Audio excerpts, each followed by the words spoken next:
She worried about being seen, but the danger only made every stolen glance, every quiet touch, burn brighter between us.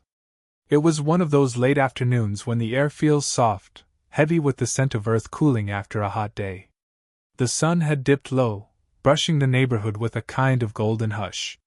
I was standing by the fence, watering the small patch of flowers my mother always insisted I keep alive, when I first saw her.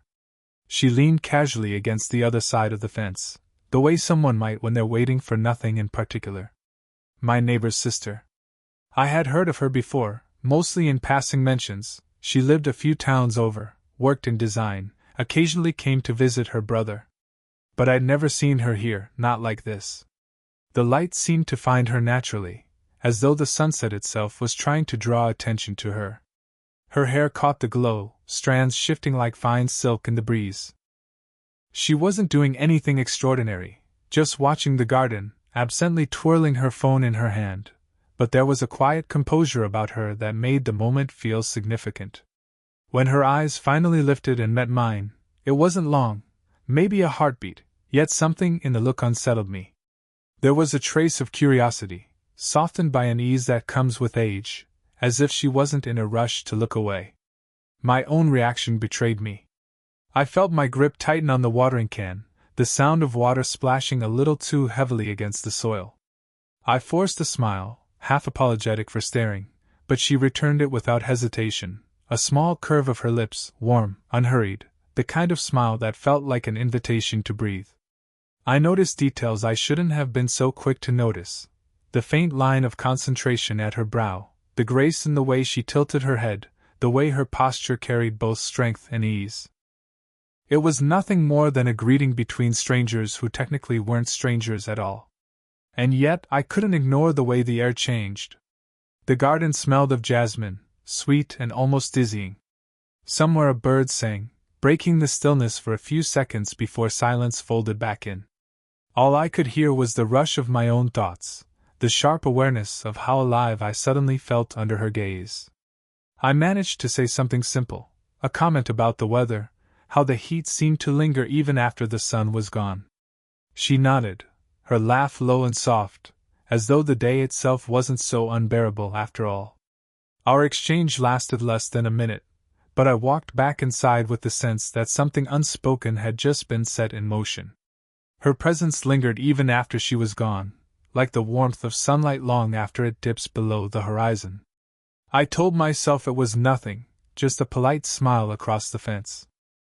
But the truth was, even in that first glimpse, I already knew she would not be so easily forgotten. The days that followed brought with them a quiet rhythm. She didn't appear every day, but often enough that I began to notice the subtle anticipation building whenever I stepped outside. Sometimes I'd catch her through the window of her brother's house, arranging flowers in a vase, her movements graceful, measured. Other times, I'd hear her laughter from the porch before I ever saw her. It didn't take long before we found ourselves in these small, unplanned moments of conversation. At first, it was just polite greetings exchanged across the fence. She'd ask if the garden was thriving, I'd comment on how her brother seemed happier with her around. Nothing more than neighborly words, but each carried a weight that felt out of proportion to its simplicity. One late morning, I brought over a tray of tea. Her brother had mentioned she liked it strong, with no sugar, and I thought it might be a gesture, an excuse, really, to linger a little longer in her company. When I handed her the cup, her fingers brushed mine, light as air, yet I felt the warmth of it long after she pulled away. She thanked me, her voice low, a trace of amusement in her tone as if she saw through my excuse but didn't mind. She sat on the porch steps, the cup balanced delicately in her hand, and I sat a little lower on the walkway, trying not to seem too eager. Our conversation meandered. She spoke about her work, the long hours at the design studio, the small victories that made it worth it. I listened intently, realizing how much I enjoyed simply hearing her talk. Her words were steady, thoughtful, but every so often her gaze would drift toward me, and in those pauses, silence carried more meaning than language. There was a particular moment, brief but unforgettable. She tilted her head slightly as if studying me, her expression unreadable. I looked away, pretending to adjust my watch, but the back of my neck burned with the awareness that she was still watching. When I dared to glance back, she smiled, slow and deliberate, before turning her attention back to the tea. The air between us was shifting, though either of us named it. These weren't dramatic encounters.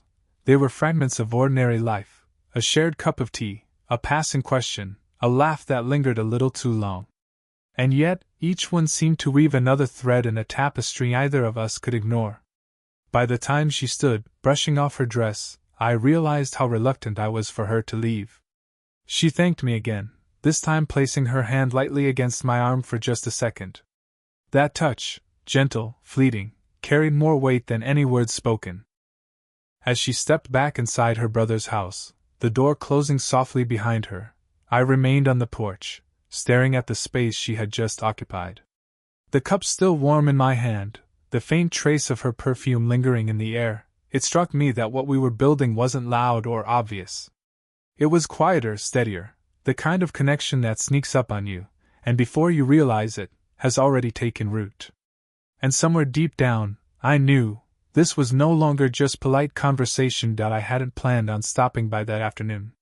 My neighbor had asked me to return a borrowed toolbox, and I figured I'd just drop it at the porch and be on my way. But when I knocked and pushed the door open a little, it wasn't him I found waiting inside. She was there, alone in the living room. The house was unusually still, the kind of quiet that amplifies every sound, the faint hum of the ceiling fan, the soft creak of the floor beneath my shoes. She looked up from the magazine she was reading, her posture perfectly composed on the sofa, one leg crossed over the other, the hem of her dress brushing gracefully against her knee. For a second I froze, toolbox in hand, unsure if I should excuse myself. But her lips curved into that calm, unhurried smile that had disarmed me from the very first day. "He just stepped out," she said. "You can leave it here if you like." I set the box down, but instead of leaving I lingered. Something in her tone, or maybe the way her eyes held mine for a heartbeat longer than necessary, made the air between us feel different, weighted, somehow. "Do you want some water?" she offered, rising with quiet elegance. Her movements were unhurried, yet every step seemed deliberate, her presence filling the room with a kind of gravity. I nodded, grateful for something to do with my hands, though I was less thirsty for water than for the moment itself to continue. When she returned, the faint scent of roses drifted with her. She set the glass on the table in front of me, then sat back down, not across the room, but beside me on the sofa. The space between us was respectable, but not quite distant enough for my heart to keep its pace steady. I thanked her, my voice softer than I intended. She just nodded, folding her hands neatly in her lap, then glancing at me as though weighing whether to speak. Finally, she asked about my work, and I found myself talking more than I'd planned, about deadlines, late nights, the restless energy that comes with being young and unsure of where life is headed. She listened with a patience that was rare. No interruptions, no rushed advice. Just the quiet steadiness of someone who had already walked through storms of her own and learned how to sit in stillness. And yet, underneath the calm, I felt something else, something unspoken. The way her eyes softened when I confessed my doubts. The way her fingers brushed against the edge of her dress, as if restless, though her voice stayed perfectly composed. The living room felt smaller by the second, not in space but in distance. The quiet stretched, and in that silence, I became aware of everything, the soft rhythm of her breathing, the faint trace of her perfume, the heat of her presence radiating so close to mine. I wondered if she could feel it too, that invisible thread pulling taut between us. I didn't dare cross it, not yet. But when our eyes met again, something flickered there, brief and undeniable. A knock at the door broke the spell. Her brother's voice called from outside, light and casual. She straightened slightly, smoothing her dress as if nothing had happened. I rose quickly, almost too quickly, setting the empty glass back on the table. But as I left, the memory of that charged stillness clung to me. A quiet moment on a sofa, nothing more, and yet everything felt different after it was one of those evenings when the world felt wrapped in quiet. The heat of the day had eased, and the air carried a faint chill, touched with the scent of wet grass from a neighbor's sprinkler. I wasn't expecting to see her, not at that hour, but as I stepped outside for a walk, there she was, standing at the edge of her brother's yard, arms folded lightly across her chest, gazing at the street as if lost in thought. She noticed me almost immediately. Her lips curved into a faint smile, but there was a heaviness in her eyes, something softer, more uncertain than I had seen before. I hesitated for a moment, then joined her, keeping my steps measured, casual. "Couldn't sleep?" I asked, though it was still early enough that sleep wasn't the real question. She gave a quiet laugh, shaking her head. "Just needed some air. It's calmer at night." We fell into step together, walking down the dimly lit street. The streetlights cast long shadows that swayed gently with the breeze, and every so often the glow would catch her profile, the sharp grace of her cheekbones, the thoughtful crease at her brow, the way her hair moved softly against her shoulder. At first, our words were light, drifting over safe topics: her brother's new project, the flowers in the garden, the usual surface of daily life. But underneath, there was something unsettled. I could feel it in the silences, in the way her gaze lingered on the ground instead of meeting mine. Finally, after a long pause, she spoke, her voice low, almost fragile. "What if someone sees us?" The words hung in the air, fragile and charged. She wasn't just asking about this walk. She was asking about the unspoken thing between us, the growing closeness neither of us had dared to name. I slowed my steps, turning slightly toward her. Her expression was guarded, yet vulnerable. Her arms were still folded, as if she were protecting herself from something only she could feel. I wanted to choose my words carefully, but they came out steady, almost instinctive. "Then let them watch." She stopped walking, her head snapping toward me, eyes widening in surprise. For a heartbeat, silence stretched between us, her breath visible in the cool air, my pulse thudding in my ears. Her lips parted as if to argue, but no sound came. Instead, she looked away, shaking her head with a quiet laugh that was more nervous than amused. "You're too bold," she whispered, but her voice trembled faintly, betraying the stir beneath her calm exterior. I let my hand brush lightly against hers, just a passing touch, nothing forceful. Even that small contact sent a jolt through me. Her fingers stiffened, then hesitated, before allowing the contact to linger for a heartbeat longer than necessary. We walked on, slower now, the night pressing close around us. She didn't pull away, though her shoulders were tense. The silence that followed wasn't empty, it was thick, alive, heavy with everything unsaid. By the time we reached the corner, she exhaled softly, almost as if she'd been holding her breath the entire time. I didn't press her, didn't push further. But her question still lingered between us, and my answer had already changed something. Something fragile had cracked open in the dark, and neither of us could pretend it hadn't. The night after our walk, I found myself restless. Sleep wouldn't come, no matter how long I lay in bed staring at the ceiling. My thoughts kept circling back to her, the way her voice trembled when she asked what if someone sees us, the way her hand didn't quite pull away when mine brushed against it. I gave up on sleep and stepped outside. The air was cooler now, sharper, carrying the faint hum of crickets and the distant bark of a dog. The neighborhood was quiet, lights out in most houses, curtains drawn tight. But as I rounded the fence line, I saw her. She stood by the garden, arms loosely folded, as if she too had been unable to surrender to rest. The dim glow of a porch light touched her profile, painting her features in soft gold. For a moment, I simply watched, afraid that approaching would break the fragile magic of the sight. But she must have felt me there, because she turned, her eyes finding mine with an expression that was half surprised, half expectant. "Couldn't sleep either?" she asked quietly, her voice carrying easily in the stillness. I shook my head, stepping closer until we were separated only by the low wooden fence. "No. It feels like the night's holding too much." Her lips curved faintly, though her eyes told another story, something between hesitation and surrender. She didn't move when I leaned against the fence, close enough that I could see the delicate lines around her eyes, the small rise and fall of her chest as she breathed. We spoke of nothing important at first.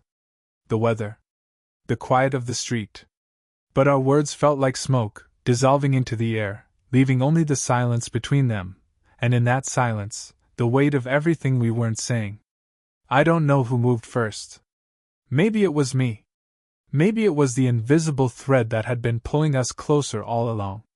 But my hand found the small of her back as she leaned forward slightly, resting against the fence. It wasn't a bold touch, just a light press of my palm against her, meant to steady, to comfort. Yet the moment I made contact, I felt the shift. Her breath caught audibly, her body tensing at first before softening into it. For a long moment, neither of us moved. My hand stayed there, warm against her, and she didn't ask me to let go. Her head lowered just slightly, cheek hovering near my shoulder, so close I could feel the whisper of her hair against my arm. The world around us disappeared. All I heard was her breathing, quick but steady, and the wild beat of my own heart. Finally, she let her weight lean into me, not fully, but enough to close the distance. Her cheek brushed my shoulder, and I felt the quiet steadiness of her heartbeat pressing through. Neither of us spoke. Words would have broken it. That single, lingering touch said everything, the hesitation, the risk, the desire that had been held back too long. And in that quiet, by the fence under the dim porch light, I knew nothing between us would ever feel the same again. The days had grown shorter, and by evening the street fell into shadow quickly. It was on one of these dusky nights that we found ourselves outside again, standing close to the fence where our last touch had lingered. I hadn't expected to see her, but there she was, drawn to the night, or perhaps drawn to the same restlessness that had been pulling at me. The quiet around us was almost too perfect. Only the faint chirp of crickets filled the air, broken now and then by the flicker of a television through a neighbor's window. That small square of light was the very thing that unsettled her. She noticed it first. Her eyes flicked toward it, her body stiffening as though even the possibility of someone glancing out could undo her. She shifted slightly, putting a fraction more distance between us, though her gaze betrayed what her body tried to conceal. "What if they're watching?" she whispered, her voice strained with a kind of nervous laughter. The words made the air heavier. Her hand toyed with the fabric of her sleeve, a small, restless motion that told me more about her unease than her words ever could. She wasn't afraid of me, she was afraid of what it meant to be seen with me. I leaned a little closer, keeping my voice soft, steady. "They're not looking. And even if they are, they don't see what I see." Her breath caught, and for a moment I thought she might pull away entirely. But instead, she tilted her face toward mine, eyes wide, searching. In the faint glow from the window, I could see the conflict there, a battle between restraint and the yearning she could no longer hide. Slowly, I lifted my hand, careful, deliberate, until my fingers touched her chin. The contact was feather-light, but it drew her gaze upward. She let me guide her face toward mine, though I didn't close the distance completely. I wanted her to feel the choice was hers. The silence was thick, every second drawn out until it felt like the world had narrowed to nothing but her eyes and my hand at her chin. She let out a soft, shaky laugh, half nerves, half surrender. "You shouldn't," she began, but her words faded, unfinished. Her vulnerability pulled something fierce out of me, not boldness, but a tenderness that made me want to shield her from every doubt. My thumb brushed against her cheekbone, and she leaned into it, almost imperceptibly, but enough. The glow from the neighbor's window suddenly dimmed as their TV clicked off. The yard sank into near darkness again, the world granting us a privacy we hadn't dared hope for. In that new hush, her shoulders eased, and she let herself lean closer, until the space between us was no longer filled with fear but with something achingly simple: trust. I didn't speak again. Neither did she. But in that stolen moment, beneath the risk of eyes that might have been watching, I felt her finally let go of the weight she'd been carrying. The fear of being seen was still there, but it no longer owned her. Later that night, after the tension of the yard and the faint glow of that neighbor's window, she invited me inside. It wasn't planned, the words slipped out of her almost as a whisper. "Come in, just for a little while." Her brother wasn't home yet, and the house felt wrapped in its own kind of secrecy. The curtains were drawn, shutting out the world, muting the glow of streetlights beyond. Inside, the air was warm, touched with the faint aroma of freshly brewed tea that had gone cold on the table. She moved with quiet grace, though I noticed the way her hands trembled faintly as she gathered the empty cups and set them aside. I wanted to ease her nerves, to remind her that we were safe here, yet I knew words wouldn't be enough. Instead, I sat down on the sofa, giving her space to decide whether she wanted closeness or distance. For a moment, she just stood there, as if testing the weight of her choice. Then she crossed the room and lowered herself beside me. Not at the far end, not at a cautious angle, but close enough that her shoulder brushed lightly against mine. The silence between us was full, but no longer heavy. Slowly, as though testing the boundaries of her own courage, she let her hand fall into mine. Our fingers tangled hesitantly at first, then firmly, as if both of us had decided, at the same unspoken moment, to stop retreating. Her head came to rest against my shoulder. I could feel the warmth of her cheek through the fabric of my shirt, the quiet rhythm of her breathing gradually finding steadiness. For the first time, the tension that had shadowed every encounter between us began to soften, melting into something simpler, something freer. "You scare me," she admitted softly, her voice muffled where her cheek rested. "Not because of who you are, but because of what this means." I squeezed her hand gently, choosing honesty over comfort. "It scares me too. But I'd rather be here, scared with you, than anywhere else." Her laugh came low and unsteady, the kind of laugh that carries both relief and surrender. She turned her face just slightly, enough that I could see the shimmer in her eyes when she lifted her gaze to mine. For a long moment, we just looked at each other, our breaths mingling in the narrow space between us. No one was watching now. No one to question, no one to judge. The world outside the curtains could have disappeared, and it wouldn't have mattered. When she leaned into me fully, I wrapped my arm around her, pulling her closer until she settled against me. The quiet in the room was no longer filled with tension but with a deep, settling warmth. Her hand rested against my chest, and I covered it with mine, holding it there as if to promise I wouldn't let go. We sat like that, in the hush of the living room, the world shut out beyond the drawn curtains. The fear of being seen had haunted every step that led us here, but in this moment, it no longer mattered. If someone ever did see us, let them. What we had was real. And for the first time, neither of us felt the need to hide. 29.